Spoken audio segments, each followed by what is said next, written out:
that all the facts fit into this overall unifying framework. And by finding this unifying framework, I'm in a way doing the work of a philosopher, but also an undeniable unifying framework, providing the bearings that I think has really been lacking on this whole matter, which is we all agree, a turning point of modern history, if not of the major turning point of not only our lives, but of Western civilization. So the first thing I want to clarify on this undeniable unifying framework is that the official theory of 9/11 is itself a conspiracy theory.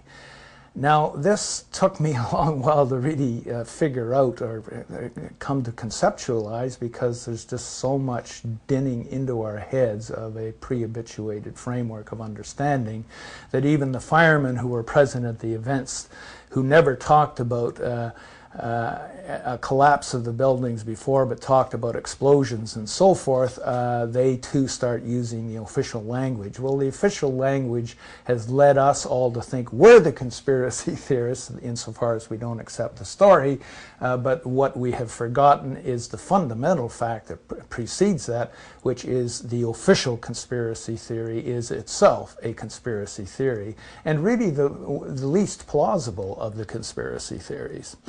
But it's worked very, very well. I think for years it worked well, and it's still being constantly reproduced as really in the way that a fanatic religion does. It has magic syllables that it keeps repeating over and over again, and incantations, and that incantation, whenever anyone raises a question, is simply, oh, conspiracy theory, oh, you're a conspiracy theorist.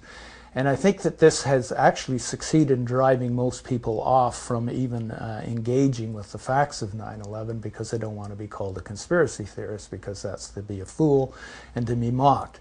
And I think the best way of dealing with this first fact about the undeniable unifying framework is just to say, on conspiracy theory, what I find difficult is to find a single substantiated fact of the official conspiracy theory. That's my problem. Before you get into any hypotheses of what the alternative to the official conspiracy theory is, our first step is to say this is an official conspiracy theory, and it's difficult to find a single substantiating fact for it.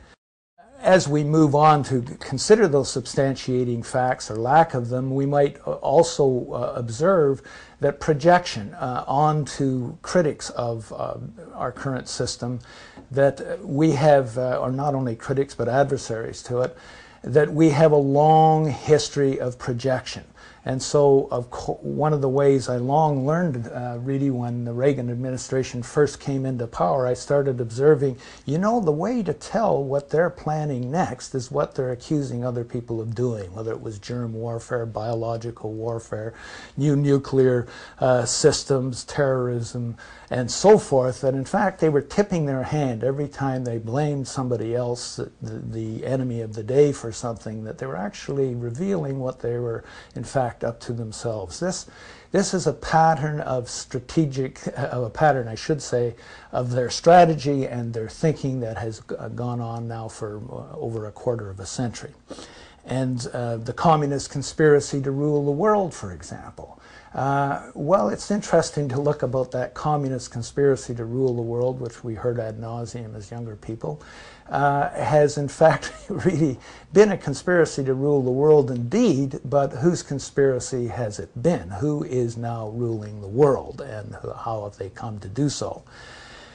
So the fact that we get projected onto as conspiracy theory is just another repetition of an ancient operation, which is predictable on the part of this regime.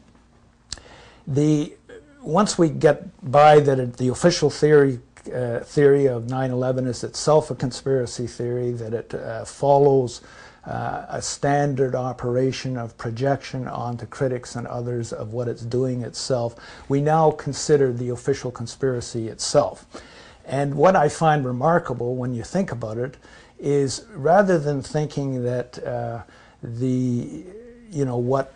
you know, what account you would give for 9/11. Just deal with what is being said about 9/11, and can you think of a single fact that's being produced about 9/11, the official conspiracy theory, that's substantiatable?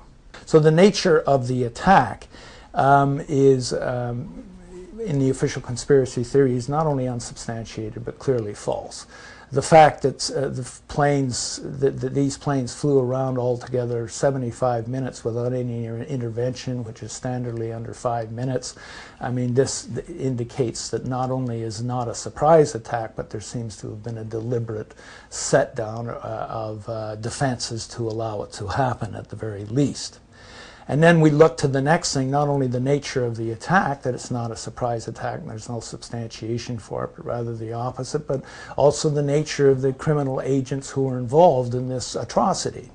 And the first thing is, well, bin Laden is behind it, and that's been produced again and again as the author of the 9/11 tragedy and atrocity. Well, bin Laden himself has never acknowledged it in documents that can be validated, and indeed when the FBI was asked by some person in the 9/11 truth movement who actually did, there's many good bold people out there, said, well, why hasn't bin Laden been charged with the 9/11 atrocity? And the FBI replied formally and in writing that they had no evidence that he was behind 9/11.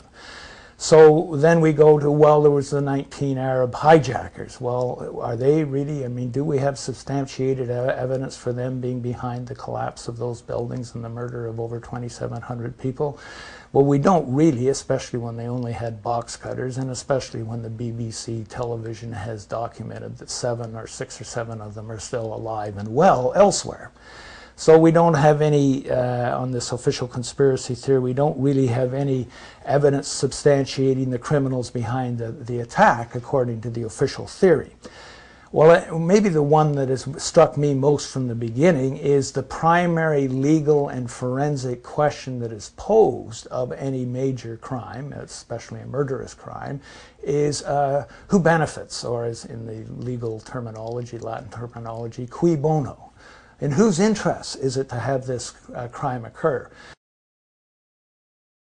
Well, who did benefit from 9/11? It's not very difficult, although the question has not been posed and there's been no official investigation or even a media investigation or even raising of the question. The thing that surprised me at the time, and I with others said, I think this is a setup, when it was happening, was that the Bush administration was in such terrible problems. It was in a crisis that it was unprecedented in American history. First of all, the Bush administration had stolen the election. This is now documented